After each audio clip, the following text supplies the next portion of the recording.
Hi friends, ಎಲ್ರಿಗೂ ನಮಸ್ಕಾರ. ಇವತ್ತು ನಾವು ನಮ್ಮ ಚಾನಲಲ್ಲಿ ಏನು ರೆಸಿಪಿ ನೋಡ್ತಾ ಇದ್ದೀವಿ ಅಂದರೆ ಸೂಪರಾದ ಒಂದು ಸ್ವೀಟ್ ರೆಸಿಪಿ ಫ್ರೆಂಡ್ಸ್.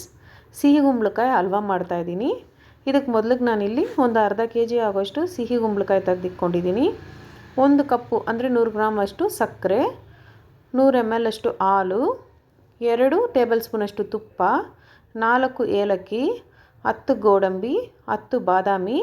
ಇಲ್ಲಿ ನಾನು ಹಾಲನ್ನ ಕಾಯಿಸಿ ಆರಿಸಿಕೊಂಡಿದ್ದೀನಿ ಫ್ರೆಂಡ್ಸ್. ಮೊದಲಿಗೆ ನಾವಿಲ್ಲಿ ಈ ಸಿಹಿ ಕುಂಬಳಕಾಯಿ ಮೇಲೆ ಇರುವಂಥ ಸಿಪ್ಪೆಲ್ಲ ತೆಗೆದುಬಿಡೋಣ. ತೆಗೆದುಬಿಟ್ಟು ಈ ಥರ ದೊಡ್ಡ ತೂತಿರೋಂಥ ತುರಿಯಲ್ಲಿ ಕ್ಯಾರೆಟ್ ತುರಿಯೋದ್ರಲ್ಲಿ ಹಾಕಿ ಚೆನ್ನಾಗಿ ತುರ್ಕೊಳ್ಳೋಣ. ಮತ್ತು ಇನ್ನೊಂದು ಕಡೆ ಬಾಣಲಿಯಲ್ಲಿ ನಾವು ತೆಗೆದಿಟ್ಟಿರೋಂಥ 2 ಟೇಬಲ್ ಸ್ಪೂನ್ ತುಪ್ಪದಲ್ಲೇ ಈ ರೆಸಿಪಿ ಮಾಡ್ತಾ ಇರೋದು ನಾನು. ಈಗ ಒಂದು ಸ್ವಲ್ಪ ತುಪ್ಪನ ಹಾಕ್ಕೊತಾ ಇದ್ದೀನಿ. ಈ ತುಪ್ಪ ಒಂದು ಸ್ವಲ್ಪ ಮೆಲ್ಟಾಗಿ ಬಿಸಿ ಆದಮೇಲೆ ನಾವು ತೆಗೆದಿಟ್ಟಿರೋಂಥ ಬಾದಾಮಿ ಮತ್ತು ಗೋಡಂಬಿನ ಚಿಕ್ಕ ಪೀಸಾಗಿ ಕಟ್ ಮಾಡಿ ಸ್ವಲ್ಪ ಹುರ್ಕೊಳ್ಳೋಣ. ಇದೊಂದು ಸ್ವಲ್ಪ ಕಲರ್ ಬರೋವರೆಗೂ ಫ್ರೈ ಮಾಡ್ಕೊಳ್ಳೋಣ.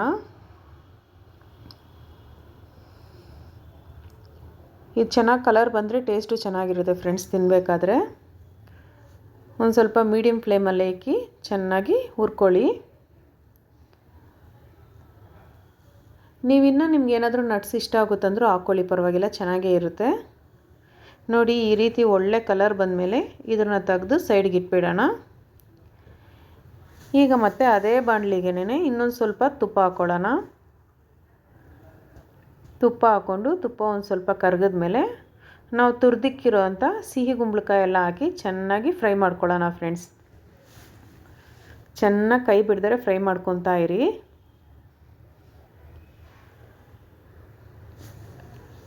ಎಷ್ಟು ಫ್ರೈ ಮಾಡಿ ಎಷ್ಟು ಬೆಂದರೆ ಸಿಹಿ ಕುಂಬಳಕಾಯಿ ಅಷ್ಟು ಚೆನ್ನಾಗಿರುತ್ತೆ.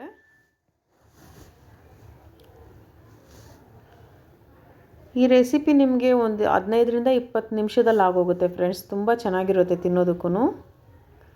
ನೋಡಿ, ಈ ರೀತಿ ಚೆನ್ನಾಗಿ ಮಿಕ್ಸ್ ಮಾಡಿ ಹುರ್ಕೊಳ್ಳಿ. ಚೆನ್ನಾಗಿ ಒಂದು ಸ್ವಲ್ಪ ಫ್ರೈ ಆಗಿ ಕುಂಬಳಕಾಯಿ ಕಲರ್ ಚೇಂಜ್ ಆಗಿ ಬರುತ್ತೆ, ಗೊತ್ತಾಗುತ್ತೆ ಫ್ರೈ ಮಾಡಬೇಕಾದ್ರೆ.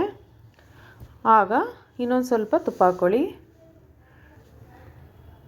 ತುಪ್ಪ ಹಾಕ್ಕೊಂಡು ಮತ್ತೆ ಇನ್ನೊಂದು ಸರಿ ಚೆನ್ನಾಗಿ ಮಿಕ್ಸ್ ಮಾಡಿಬಿಡಿ. ಚೆನ್ನಾಗಿ ಹುರಿದ್ಬಿಟ್ಟು ಒಂದು 5 ನಿಮಿಷ ಸಿಮ್ಮಲ್ಲೇ ಹುರ್ಕೊತಾ ಇರಿ ಫ್ರೆಂಡ್ಸ್. ಈ ರೀತಿ ಚೆನ್ನಾಗಿ ಹುರ್ಕೊಂಡು ಕುಂಬಳಕಾಯಿ ನೋಡಿ ಎಷ್ಟು ಚೆನ್ನಾಗಿ ಮೆತ್ತಗಾಗಿ ಬಂದಿದೆ. ಈಗ ನಾವು ತೆಗೆದಿಟ್ಟಿರೋಂಥ ಹಾಲನ್ನ ಜೊತೆಗೆ ಸೇರಿಸ್ಕೊಳ್ಳೋಣ. ಹಾಲನ್ನ ಜೊತೆಗೆ ಸೇರಿಸ್ಕೊಂಡು ಒಂದು ಸ್ವಲ್ಪ ಹೊತ್ತು ಬಿಡೋಣ. ಹಾಗೇ ಹಾಲು 1 ಕಪ್ ಹಾಕ್ಕೊಂಡ್ರೆ ಸಾಕು ಫ್ರೆಂಡ್ಸ್, ತುಂಬ ಜಾಸ್ತಿ ಹಾಕಿದ್ರೂ ಚೆನ್ನಾಗಿರಲ್ಲ. ಇದು ಹಾಲು ಹಾಕೋದ್ರಿಂದ ಒಳ್ಳೆ ರುಚಿ ಬರುತ್ತೆ. ಮತ್ತು ಜೊತೆಗೇನೆ ನಾವು ತೆಗೆದಿಟ್ಟಿರೋಂಥ ಸಕ್ಕರೆನೂ ಸೇರಿಸ್ಕೊಳ್ಳೋಣ. ಸಕ್ಕರೆನೂ ಸೇರಿಸ್ಕೊಂಡು ಇದೆರಡು ಚೆನ್ನಾಗಿ ಮಿಕ್ಸ್ ಆಗೋವರೆಗೂ ಚೆನ್ನಾಗಿ ಫ್ರೈ ಮಾಡ್ಕೊಳ್ಳೋಣ. ಈ ಹಾಲು ಸಕ್ಕರೆ ಕುಂಬಳಕಾಯಿ ಎಲ್ಲ ಒಳ್ಳೆ ರೀತಿ ಮಿಕ್ಸ್ ಆಗಿ ಬರುತ್ತೆ ಫ್ರೆಂಡ್ಸ್. ಅದ್ರಿಗೂ ಒಂದು ಸ್ವಲ್ಪ ಚೆನ್ನಾಗಿ ಫ್ರೈ ಮಾಡ್ಕೊಳ್ಳಿ.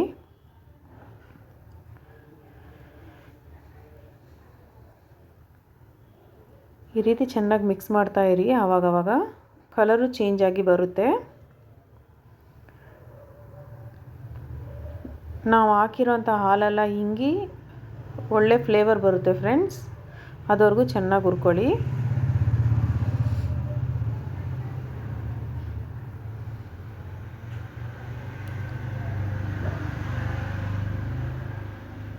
ಈ ಸ್ವೀಟಿಗೆ ಇನ್ನೊಂದು ಸೀಕ್ರೆಟ್ ಇಂಗ್ರೀಡಿಯೆಂಟ್ಸ್ ಇದೆ ಫ್ರೆಂಡ್ಸ್.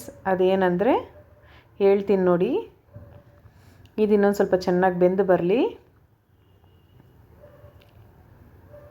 ಚೆನ್ನಾಗಿ ಮಿಕ್ಸ್ ಮಾಡಿಕೊಡ್ತಾ ಇರಿ. ನೋಡಿ, ಆ ಸೀಕ್ರೆಟ್ ಇಂಗ್ರೀಡಿಯೆಂಟ್ಸ್ ಏನಂದರೆ 1 ಚಿಟಿಕೆ ಉಪ್ಪು. ಯಾಕಂದರೆ ನಾವು ಯಾವುದೇ ಸ್ವೀಟ್ ಮಾಡಿದ್ರೂ 1 ಚಿಟಿಕೆ ಉಪ್ಪು ಹಾಕೋದ್ರಿಂದ ಆ ಸ್ವೀಟ್ ಟೇಸ್ಟ್ ಇನ್ನೂ ಚೆನ್ನಾಗಿರುತ್ತೆ ಫ್ರೆಂಡ್ಸ್. ಟ್ರೈ ಮಾಡಿ ನೋಡಿ ನೀವು, ತುಂಬ ಚೆನ್ನಾಗಿರುತ್ತೆ. ಒಂದೇ 1 ಚಿಟಿಕೆ ಹಾಕ್ಕೊಳ್ಳಿ, ಜಾಸ್ತಿ ಹಾಕೋಕೆ ಹೋಗಬೇಡಿ. ಸ್ವೀಟ್ ಟೇಸ್ಟ್ ಇನ್ನೂ ಚೆನ್ನಾಗಿ ಬರುತ್ತೆ. ಈಗ ಇದನ್ನ ಮಿಕ್ಸ್ ಮಾಡಿಬಿಟ್ಟು ಜೊತೆಗೇ ನಾವು ಪುಡಿ ಮಾಡಿಟ್ಟಿರೋಂಥ ಏಲಕ್ಕಿನ ಹಾಕ್ಕೊಳ್ಳೋಣ. ಏಲಕ್ಕಿ ಪುಡಿನೂ ಹಾಕಿ ಚೆನ್ನಾಗಿ ಮಿಕ್ಸ್ ಮಾಡ್ಕೊಳ್ಳಿ.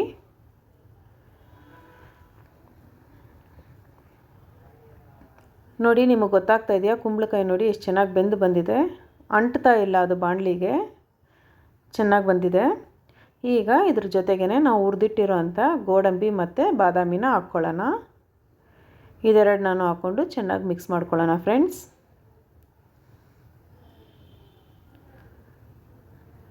ಇದೆರಡು ಹಾಕಿ ಒಳ್ಳೆ ರೀತಿಯಲ್ಲಿ ಮಿಕ್ಸ್ ಮಾಡಿಕೊಡಿ.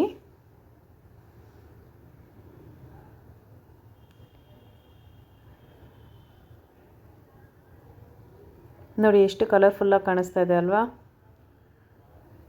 ಹಾಗೆ ತಿನ್ನೋದಕ್ಕೂ ತುಂಬ ರುಚಿಯಾಗಿರುತ್ತೆ ಫ್ರೆಂಡ್ಸ್ ಇದು.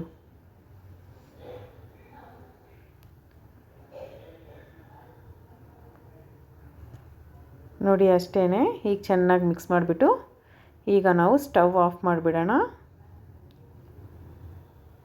ಸ್ಟವ್ ಆಫ್ ಮಾಡಿ ಇದನ್ನು ಒಂದು ಸರ್ವಿಂಗ್ ಬೌಲ್ಗೆ ಹಾಕ್ಕೊಂಡ್ರೆ ರುಚಿಯಾದಂಥ ಸಿಹಿ ಕುಂಬಳಕಾಯಿ ಹಲ್ವಾ ರೆಡಿ. ನೋಡಿ ಫ್ರೆಂಡ್ಸ್, ಈಗ ಒಂದು ಬೌಲ್ಗೆ ಹಾಕ್ಕೊಂಡ್ರೆ ಸರ್ವಿಂಗ್ ಬೌಲ್ಗೆ ತುಂಬ ರುಚಿಯಾದಂಥ ಸಿಹಿ ಕುಂಬಳಕಾಯಿ ಹಲ್ವಾ ರೆಡಿಯಾಗಿದೆ. ನೀವು ಈ ರೆಸಿಪಿನ ತಪ್ಪದರೆ ನಿಮ್ಮ ಮನೇಲಿ ಮಾಡಿ ನೋಡಿ ಫ್ರೆಂಡ್ಸ್, ತುಂಬ ಚೆನ್ನಾಗಿರುತ್ತೆ. ಇದೇ ರೀತಿ ನಮ್ಮ ಚಾನಲ್ನ ನೋಡ್ತಾ ಇರಿ ಫ್ರೆಂಡ್ಸ್. ನಿಮ್ಮ ಸಪೋರ್ಟ್ ಯಾವಾಗಲೂ ಹೀಗೆ ಇರಲಿ. ಈ ರೆಸಿಪಿ ನಿಮ್ಗೆ ಇಷ್ಟ ಆಗಿದ್ರೆ ಲೈಕ್ ಮಾಡಿ, ಶೇರ್ ಮಾಡಿ, ಕಮೆಂಟ್ ಮಾಡಿ. ಆದಷ್ಟು ವಿಡಿಯೋನ ಫ್ರೆಂಡ್ಸ್ ಜೊತೆ ಶೇರ್ ಮಾಡ್ಕೊಳ್ಳಿ ಫ್ರೆಂಡ್ಸ್. ಹೀಗೆ ನಮ್ಮ ಚಾನಲ್ ನೋಡ್ತಾ ಇರಿ. ಎಂದಿಗೂ ನಿಮ್ಮ ಸಪೋರ್ಟ್ ಹೀಗೆ ಇರಲಿ. ಮರಿದರೆ ಸಬ್ಸ್ಕ್ರೈಬ್ ಮಾಡ್ಕೊಳ್ಳಿ. ಧನ್ಯವಾದಗಳು ಫ್ರೆಂಡ್ಸ್.